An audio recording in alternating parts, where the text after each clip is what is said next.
Prophecy of Doom has a really simple story that the audience has little investment in because the guest stars are not really interesting or unique, and the plot is not engaging. It's difficult to get engaged because this adventure doesn't seem to challenge Batman in really any way at all. Sure, Bruce Wayne is almost assassinated, but the audience has no inkling of doubt that Batman will escape and beat up the bad guys. Realistically, it does make sense that Batman would have some cases that are much easier to get done than others, but it doesn't make for great storytelling. I wouldn't go so far as to say that stopping this caper is easy for Batman, as he has to do some legwork as Bruce Wayne, but the fact remains that there isn't many interesting things to latch onto. Strangely, it seems that we spend a lot more time and know much better the villain of this piece, Nostromos. Really, he's not that interesting. Nostromos is a con artist who, along with his special effects partner Lucas, dupes a bunch of rich people into believing he's a psychic so he can con them out of their fortunes. His motivation is purely greed, and he's not sympathetic or really even all that twisted in the least, but what I'll give Nostromos is that he's relatively fun to watch.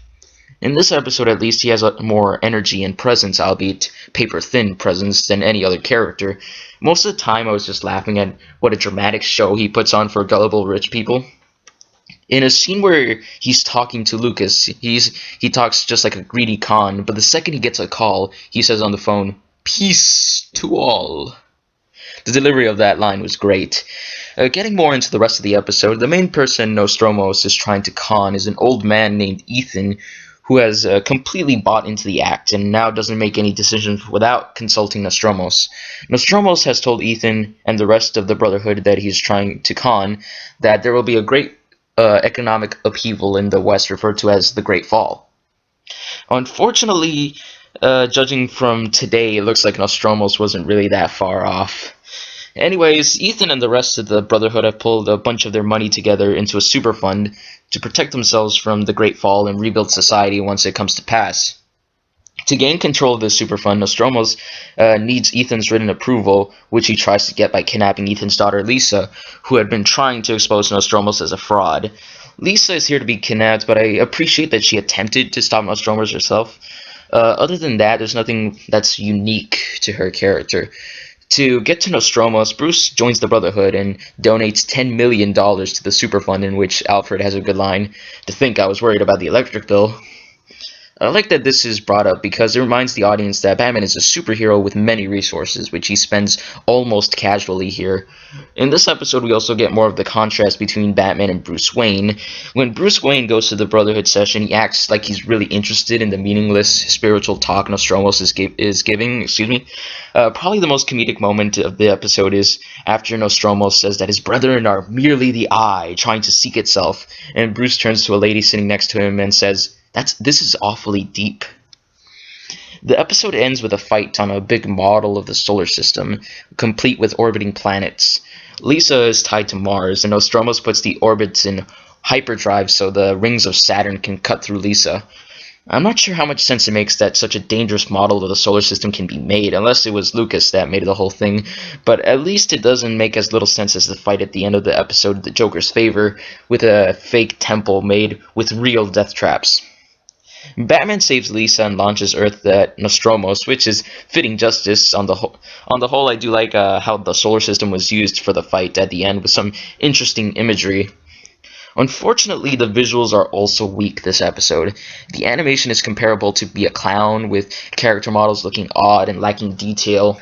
Episodes like this show the weakness of how the character models were made to look, such as Batman looking too bulgy, while the well-animated episodes make these models look great. Part of the reason everything was redesigned for the final episodes was so it would always look consistent. I know many fans prefer the look of the series before the new Batman Adventures, but I don't mind because looking at the episodes like this, I can see Bruce Timm was right, and that the animation quality was often inconsistent, at least until the show became The Adventures of Batman and Robin, though those episodes never quite reached the heights of the best animated earlier episodes, such as Heart of Ice. The best looking moment in Prophecy of Doom is when Batman fights Lucas in front of big spotlights. I think under a different animation studio such as Spectre, who did Heart of Ice, this would have been jaw-dropping, but as it stands, it still looks cool seeing Batman fight a guy in silhouette.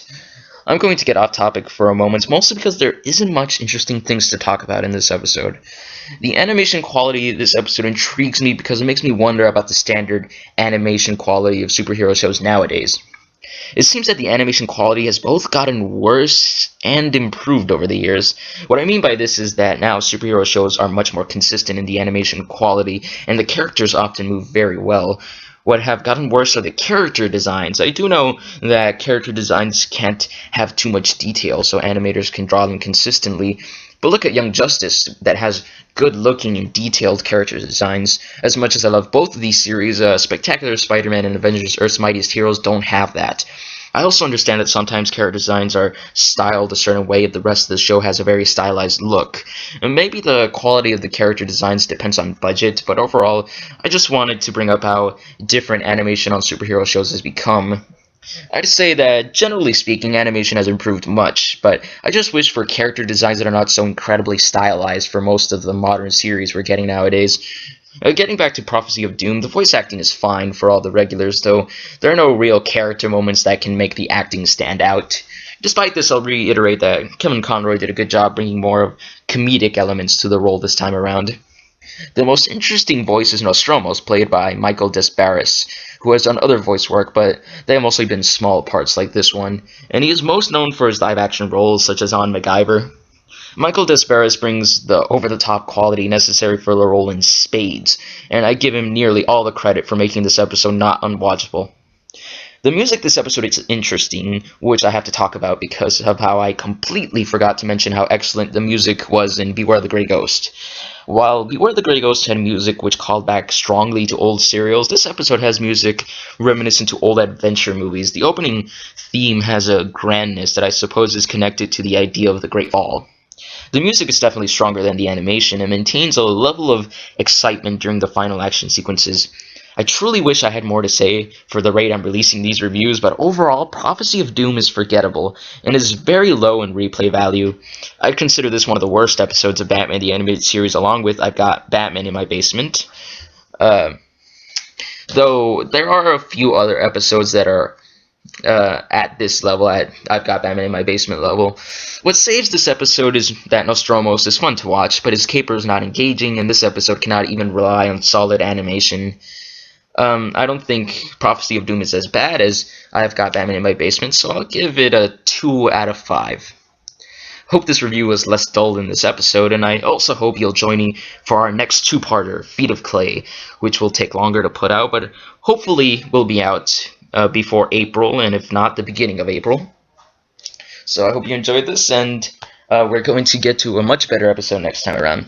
See you then. Bye.